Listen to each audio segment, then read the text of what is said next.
In this video we're going to talk about all of Australian borders for international students. If you are interested in this topic, please watch till the end of this video for latest updates and news.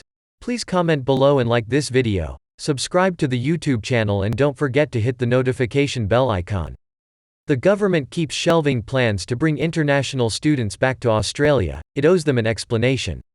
Victorian universities recently re-proposed a previously conceived plan to get students back under a similar model used to fly in tennis players for the Australian Open.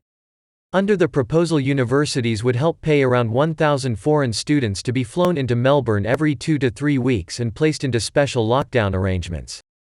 Similar plans to get international students back have been considered in various states since borders closed in March last year, and then quietly shelved. So far, only the Northern Territory has been able to bring 63 students to Australia. But 63 students is an almost negligible number compared to how many visa holders are still stranded outside the country. An estimated 30% of 542,106, or around 160,000, student visa holders were outside Australia as of January 10, 2021. In February, Phil Honeywood, the CEO of International Education Association of Australia, expressed uncharacteristic desperation in his monthly email to members. He wrote, "When we directly lobby our federal politicians to promote student return plans, we were told that states, territory governments have full control of quarantine and we have to persuade them first. However, our discussions with the state and territory politicians invariably produce the response that because the federal government controls border force, the ADF and international airport arrival caps, they are the ones actually in control." Victorian Acting Premier James Merlino last week also blamed Canberra for the lack of progress to bring students back. But Federal Education Minister Ian Tudge is on the other side of the blame game, said at the end of March, "There's still the opportunity to bring students back in small, phased pilots. Student return could occur if an institution works with the state or territory government. This is all confusing for the international education sector, which has come up with the number of plans. Neither level of government seems to be able to either offer a sufficient explanation for why a plan it was considering was abandoned or, when an explanation is offered, when that plan may be resumed.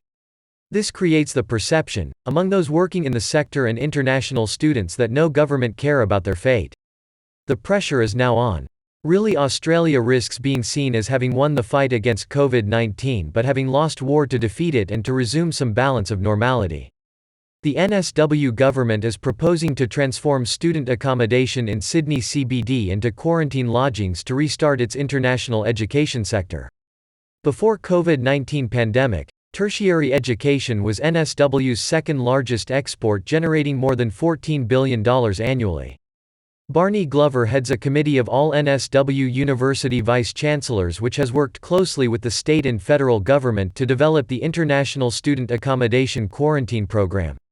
International students could be welcomed back by the end of this year under local quarantine plan. Overseas students could potentially fly to return to study in Australia by October in a bold plan welcomed by the education sector and many more.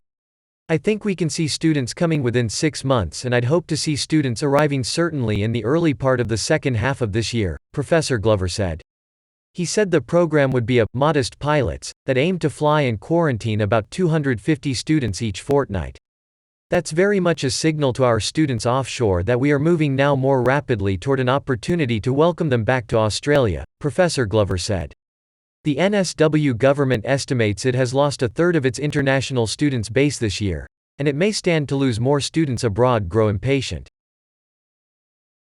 Hopefully the details and information provided in this video is helpful. Adelaidine Guju will be releasing a new video when new information is available on any of this updates. Please like this video and subscribe to my channel.